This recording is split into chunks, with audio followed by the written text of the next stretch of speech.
of the World Cup. We'll never stop talking about this. Lastly, we talk about Clement, who is predicting Netherlands to win the league. But there's still the nitty-gritties of the World Cup that we always talk about here on the show. Yeah. Remember, every show here on Sport FM is talking about the World Cup, the nitty-gritties, the teams involved, the referees involved. And for us here on the Breakpoint, we talk about money. Tunapenda mbesha. Kabisa. Sindio? The bag. You keep asking what the bag is. The bag is these dollars that we are about to talk about. Yes. That is what the bag is. That is the bag. Now, this we've talked about how FIFA is getting money from hosting these tournaments. And now there's also the aspect of how the teams are going to get money. We talked about even there's the 2.5 million shillings for preparation. There's also 10 million for participation. And even the clubs also involved. Pia wanapata do. The clubs that whose players are involved. For example, you are a Chelsea Football Club. Let me give an example with Chelsea. And you have players playing in the national teams. That is, let's say, Enzo Fernandez, Argentina, Reece James of England. There is money that FIFA wanapatia clubs for giving them players for the tournament. Sindio? Yes. I think it's around $10,000 per day. But depending on the time and you wanna spend with the national team. Yes. Fantastic. So there's that. That's another way of course teams making a bit of money. In terms of as long as your player is there. Wewe kama club you make your own money. You can put it in this context. Imagine if let's say Kenya made it to the World Cup. And then of course Gor Mahia venye mnatoleanga players, majority of the players for the national team. Gor Mahia could have made a good money. So imagine some proper money.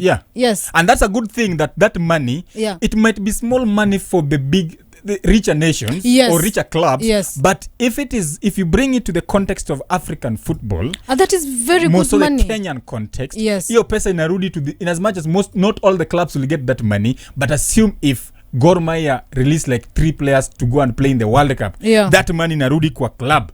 The club can come back and reinvest that money and bolster their squad. See, so it's a very, very good thing that money, and not even clubs peke. The federation pia unapata do. Because even that money, that 12.5 million USD that they get for preparation and of course participation as well. Some of it of course will go to the federation and it will go to other activities in the federation. And the idea of this is how that money can trickle down. Because as long as the federation gets that money, can put it in a project, youth development, a project. It can also also as well inject some of it, a bit of it, to women's football as well. So you can, for example, if you look at this money, for that $12 million in a perspective, with a big nation lens, utasema ni pesa kidogo. But let's say federation ketika yetu ya Kenya, their annual budget is $3 million annually, right? 3 million. Na here comes a case where sasa umepata 12 million. Of course, kuna part of it and the preparation and everything. Utapata that money will go back to help develop the sport ama football hata huko mashinani in the grassroots. And I think that's the idea that FIFA is thinking of, and even to help create academies, training centers, and create better football pitches for each and every federation that is involved in the World Cup for this year. And that's why I told you the African teams that have qualified to this World Cup, even just before kicking the ball, your pesa, it's very good money. The teams from Africa, Asia, teams where generally in terms of football, but it's not as lucrative. So it helps. It comes help and develop different sectors of the football ecosystem back to those countries. So it's key important. As the further they get into the tournament, the more you make some good money. Pesa inaendelea kuongezeka.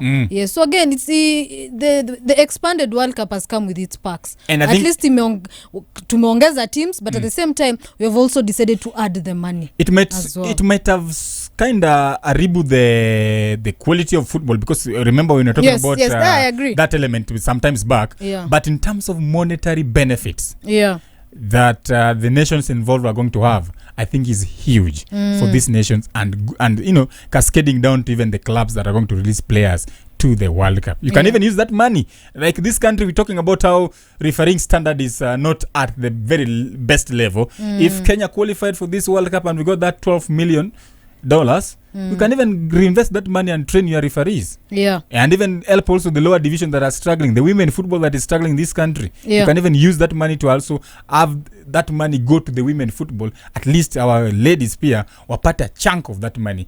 So in as much as atuja qualify, we are missing a lot. Forget about the competition aspect of it. Yeah. You are Senegal. Yeah, the financial bit of it as well. Imagine you are Cup of Ade. You have qualified for the World Cup.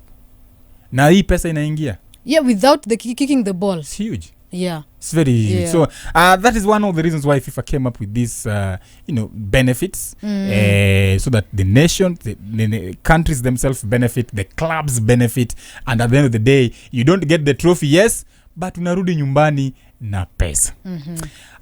Remember the World Cup is 16 days away. Oh, it is here. It's almost here. Karibia. Yeah, it's almost here. Can't wait. Saa 8 na usiku wa manane. We'll be watching football. Germany wakilift your trophy at the MetLife Stadium on the 19th of July. Itakuwa tamu sana. It's now 1 p.m. Sporty update.